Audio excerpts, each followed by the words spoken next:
सब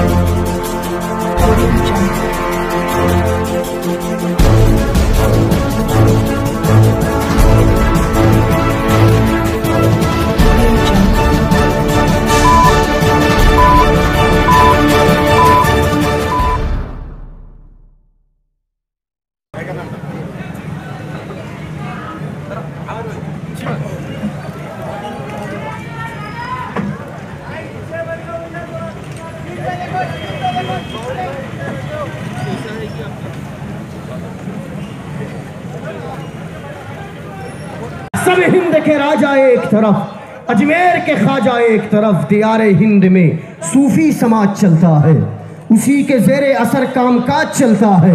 जनाब आपकी सरकार तो अभी की है, यहाँ तो सदियों से ख्वाजा का राज चलता है, यहाँ तो सदियों से ख्वाजा का राज चलता है। तशरीफ ला रहे तीर जितने भी हम पे चलते हैं, ये करम है हुजूर का हम पर, आने वाले अजाब टलते हैं।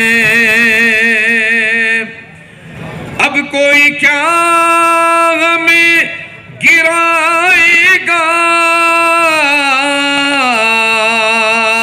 हर जहां तक मेरी आवाज हिंदुस्तान के सोशल मीडिया यूट्यूब से जा रही है, उन तमाम गयूर मुसलमानों से, बुजुर्गों से, उलमाओं से है, मेरी इज्जतदार माओं से है।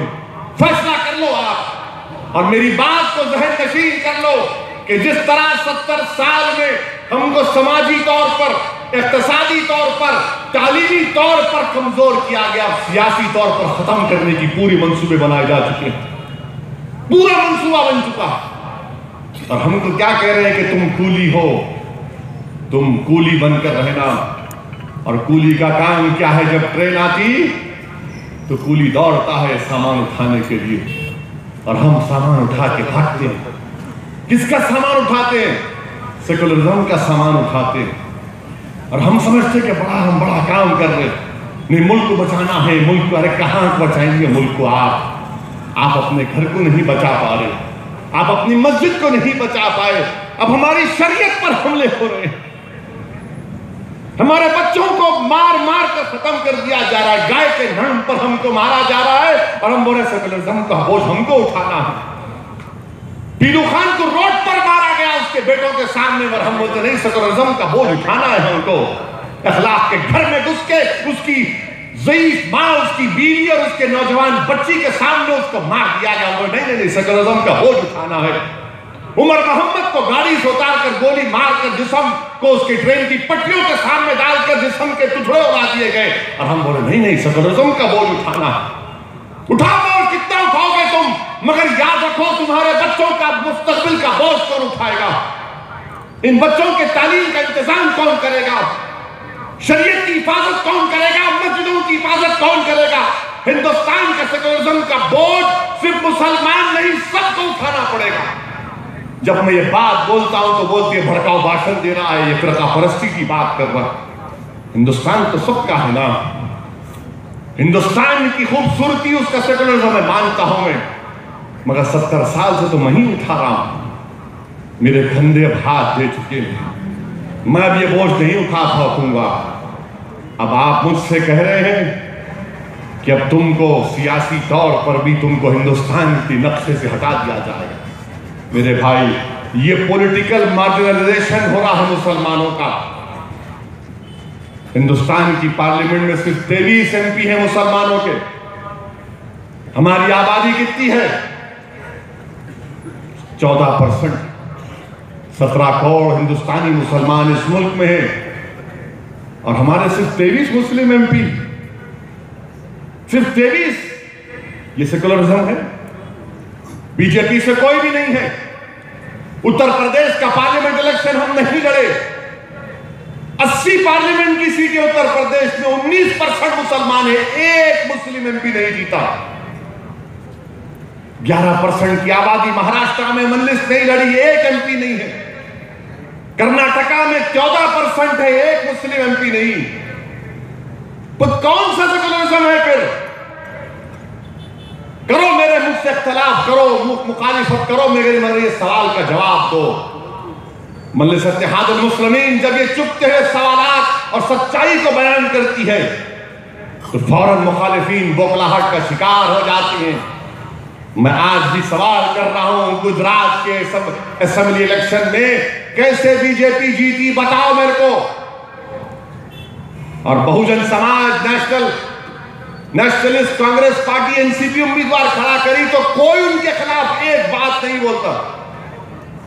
यानी मजलिस पर इल्जाम लगाना है तो उसमें भी फिरका परस्ती, क्योंकि बहुजन समाज एनसीपी पर नहीं बोलेंगे, मगर एक मुसलमान जमात, एक मुसलमान खड़ा होता और कहता है कि इस्लाम के लिए नहीं, हिंदुस्तान के कॉन्स्टिट्यूशन ने, आईन ने मुझे यह हक दिया है, मैं मुसलमानों की बेहतरी के लिए कि जब मेरी सियासी आवाज ऐवानों में होगी मैं तालीम के लिए लड़ सकूंगा, रेड और ड्रेनेज के मसाइल के लिए लड़ सकूंगा, मैं शरीयत की हिफाजत के लिए आवाज उठाऊंगा, मेरा जरूरी आवाज है, कौन मेरी आवाज उठाएगा।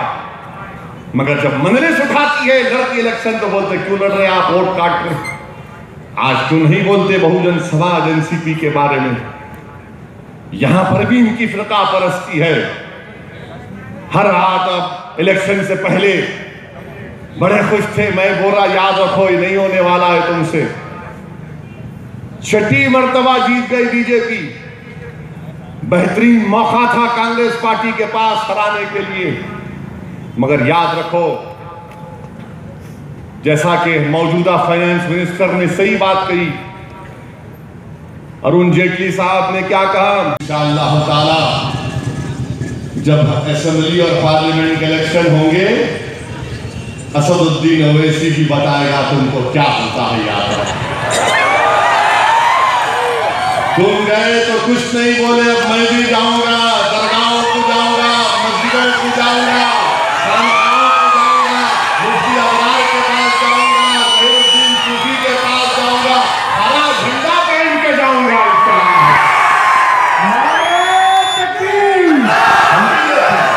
क्योंकि उन्होंने गेरवा पहने तो कोई एतराज नहीं, दोनों पहने गेरवा, हम हरा पहन के जाएंगे इंशाअल्लाह।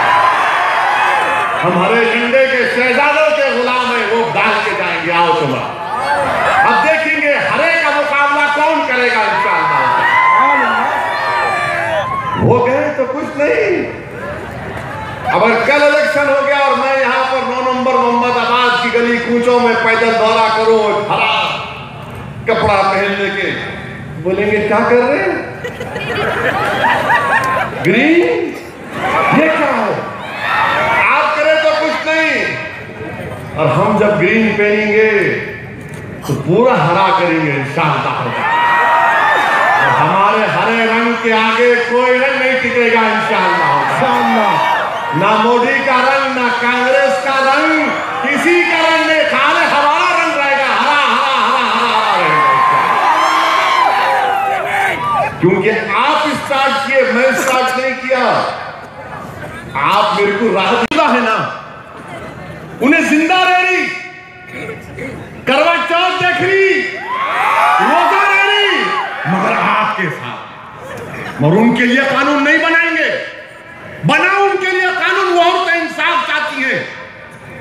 हमारे मुल्क में बेवाएं हैं, उन बेवाओं की शादी के लिए गवर्नमेंट पैसे मुख्तस करे कि हर बेवा अगर शादी करेगी तो उसको 5 लाख रुपए अकाउंट में डालेंगे।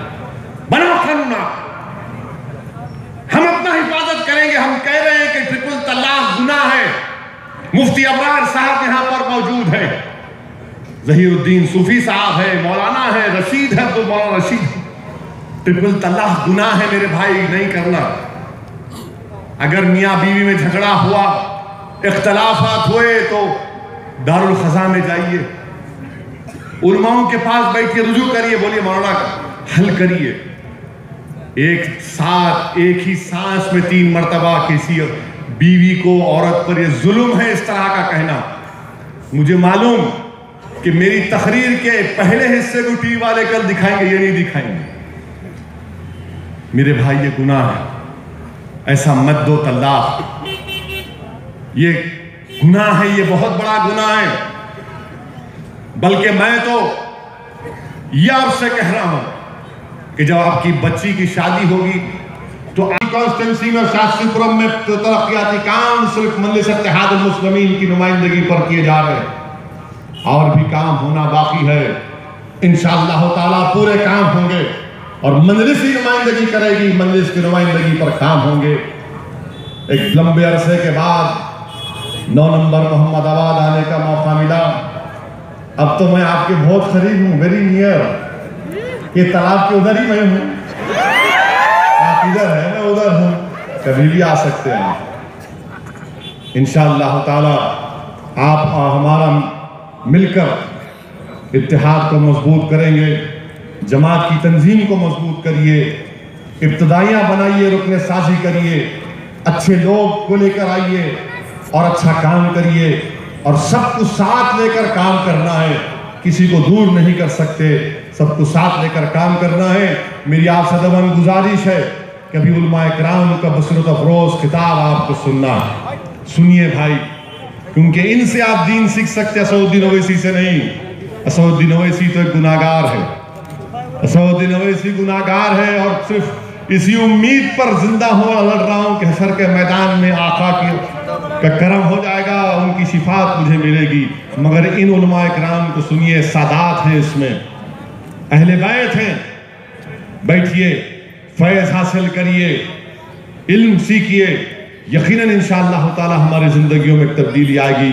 मैं तो अल्लाह से दुआ भी करता हूँ कि आज जिस बेहतरीन तरीके से जलसे का इंतज़ाम किया गया, अल्लाह उन तमाम की कोशिशों को कबूल करे और रसूलुल्लाह सल्लल्लाहु अलैहि वसल्लम के सदक़े में हम तमाम को शरीयत मोहम्मदी की हिफाजत करने की तौफीक अता फरमाए, और हमको उस पर अमल करने की अल्लाह सबसे ज़्यादा तौफीक दे। वाखिर दावाना अल्हम्दुलिल्लाहि रब्बिल आलमीन।